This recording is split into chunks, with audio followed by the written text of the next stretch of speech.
Alors, on va essayer de résoudre un exercice qui a été posé sur le groupe.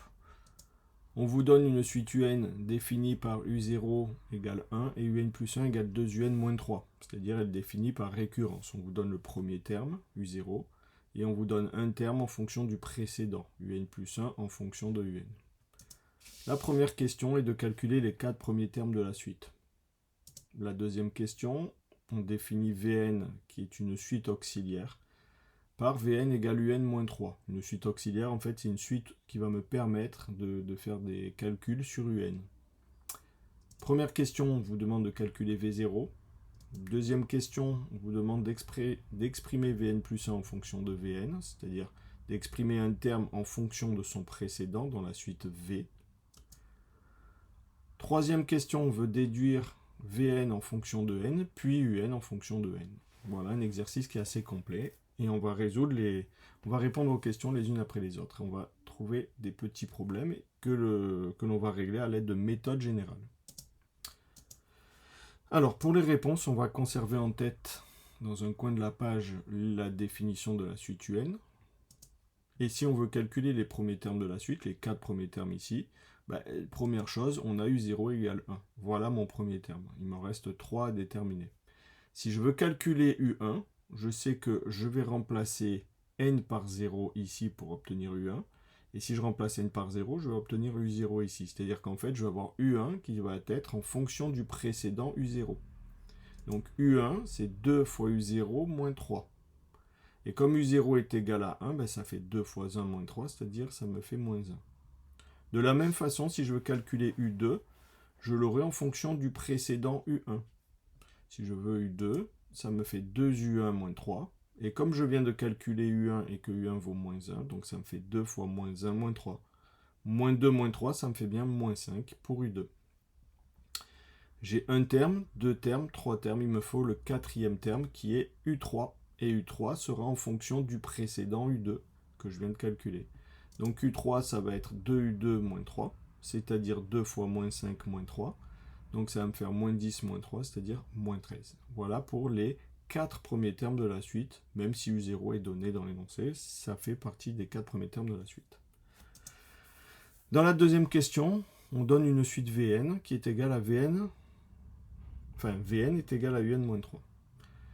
Première question, on veut calculer V0. Bon, il suffit de remplacer le n par 0 dans cette égalité et on va obtenir V0, c'est égal à U0 moins 3. Comme U0 égale 1, ça me fait donc 1 moins 3, donc ça me fait moins 2. Voilà pour V0. La deuxième question, c'est exprimer Vn plus 1 en fonction de Vn, c'est-à-dire exprimer un terme de Vn, enfin de la suite Vn, en fonction de son précédent. Donc ici, on a Vn égale Un moins 3. C'est la définition de la suite Vn. Je veux Vn plus 1, je remplace n par n plus 1 de partout. Donc je vais avoir Vn plus 1 qui est égal à Un plus 1 moins 3.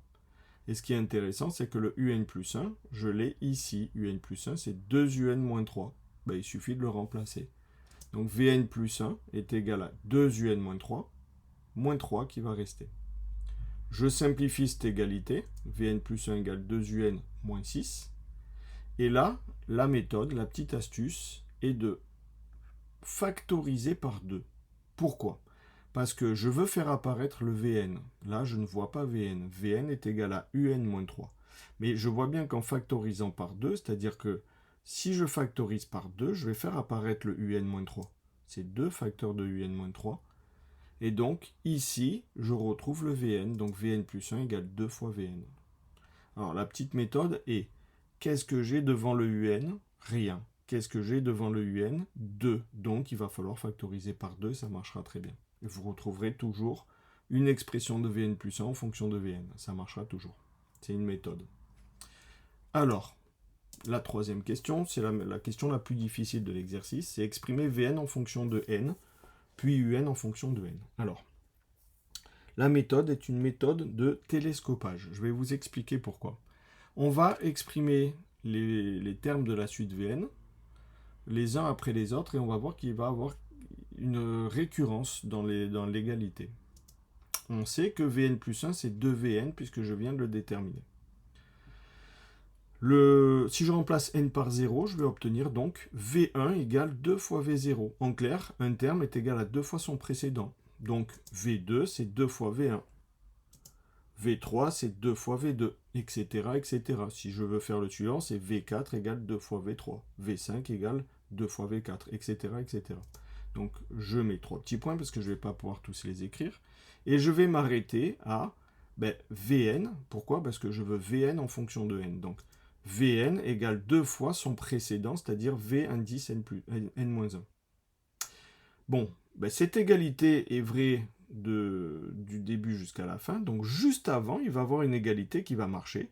C'est-à-dire que c'est les termes précédents. Précédent Vn, c'est Vn-1. Le terme précédent Vn-1, c'est Vn-2. Donc, cette égalité va être Vn-1 égale 2 fois Vn-2. Pourquoi je la fais apparaître? Pour comprendre comment ça fonctionne. Ici, j'ai combien d'égalités? Il suffit de regarder les indices. 1, 2, 3, 4, 5, etc. jusqu'à n. Donc, j'ai n égalités. Si je calcule de l'autre côté, c'est moins évident puisque je pars de 0. Et si je m'arrête à n-1, de 1 à n-1, j'en aurai n-1, mais plus un petit terme, ça me fera n égalités quoi qu'il arrive. La méthode est de multiplier ces n égalités. En clair, si je multiplie tout ce qu'il y a à gauche avec tout ce qu'il y a à gauche et tout ce qu'il y a à droite avec tout ce qu'il y a à droite, il y a des termes qui vont venir se télescoper. Pourquoi? Parce que V1 sera à gauche et à droite, donc il peut se supprimer. V2 sera à gauche et à droite, donc il peut se supprimer. De la même façon, V3 est à gauche, mais aussi à droite dans les pointillés, parce que normalement j'ai V4 égale 2 fois V3. Donc V3 va venir aussi se supprimer. V4 en fonction de V3, V5 en fonction de V4, donc ils vont tous se télescoper.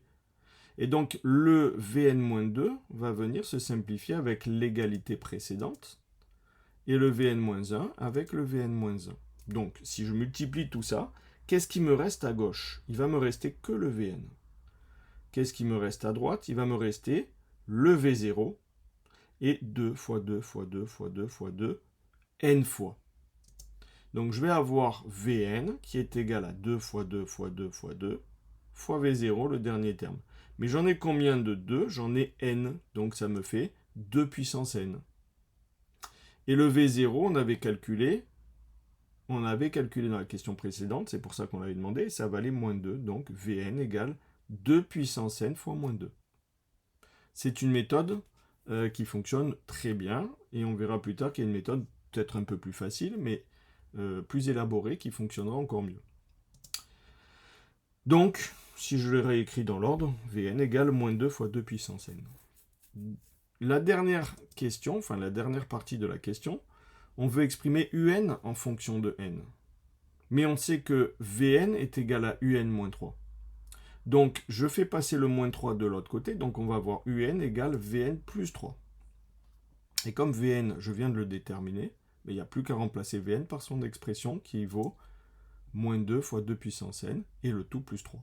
Donc, j'ai un en fonction de n. Voilà pour cet exercice.